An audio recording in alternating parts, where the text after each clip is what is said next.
Hello again, my brothers and sisters. This is Gerritt Bake, your situational expert, creator of Warrior Guardian and a bunch of other cool stuff. I kind of like saying that. Like eventually I know I'm going to have to define that stuff, but right now it's pretty cool to say it. Anyway, welcome to another episode of Your Daily Armor.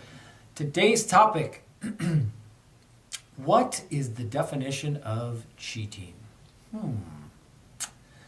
See, there's a saying that I heard an experienced officer say when I first started working as a cop.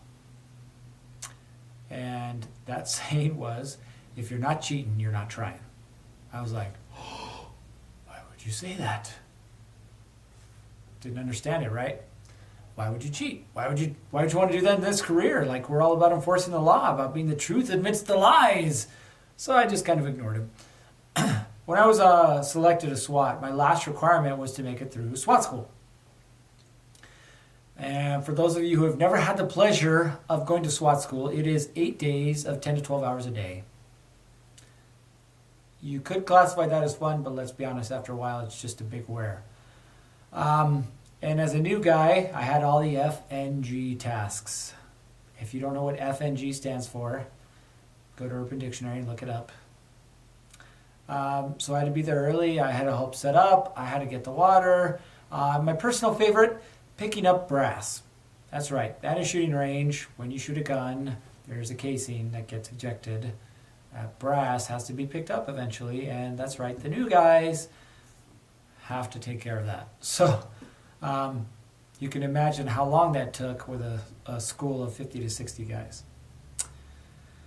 But my actual favorite part, wink wink, of the school was the gas house. We had a small shed set up that we used exclusively for gas deployment. By gas, I mean CS gas. So the game was real simple. You put your mask on, you walk into the gas room, you close the door.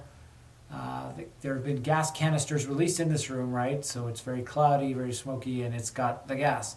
So you have to remove your mask, state your name and ID number twice, and then you put your mask back on and walk outside. The problem is that this gas has some effects on you, right? It makes you snot, it makes your eyes water. It's like not a cool experience. And then, of course, it stays in your clothes for the rest of the day, and then if you wash it, then, on and on and on. You can see. You really don't want that gas anywhere near you.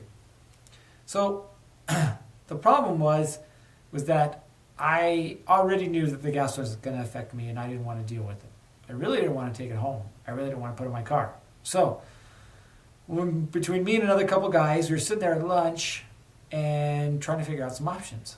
Well, one of them said, hey, how about we go down to the jail and get a bunny suit? I was like, oh, that's ingenious. Let's do that.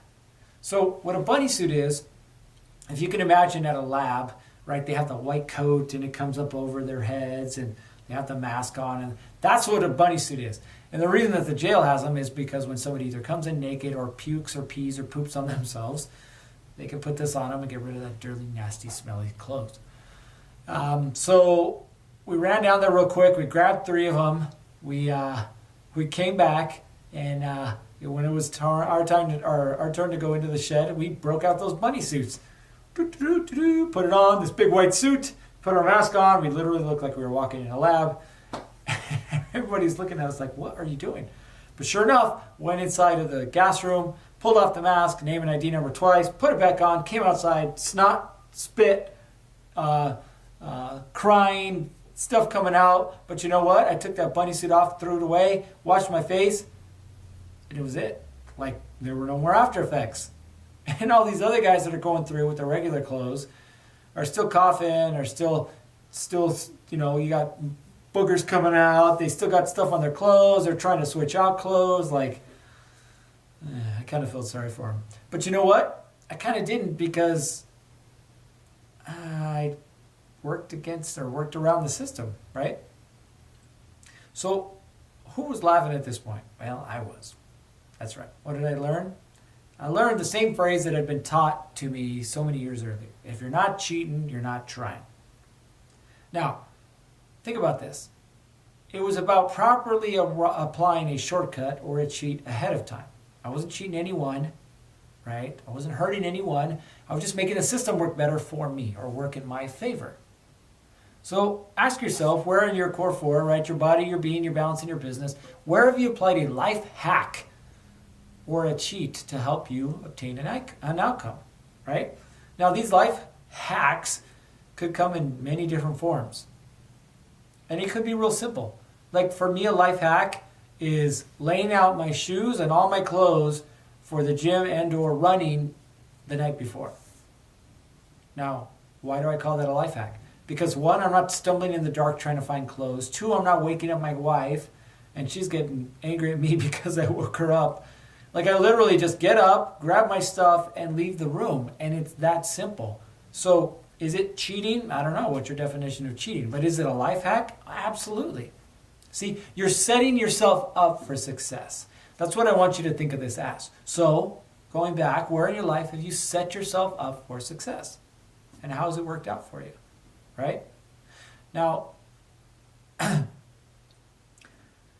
what I want you to know is that our lives are built on our patterns or on our habits, right? So if we start to employ more of these life hacks, patterns, habits that set us up for success, what do you think is going to happen in your life? Well, obviously, you're going to have more success. All right, well, that's it for today. What I need you to do is like this, subscribe to it, and then comment, right? I'd love to see your comments. And then follow us. Follow us on Instagram and on Facebook at Warrior Guardian. We've got some really cool stuff going on over there. And last but not least, stay safe. And we'll see you on the next one.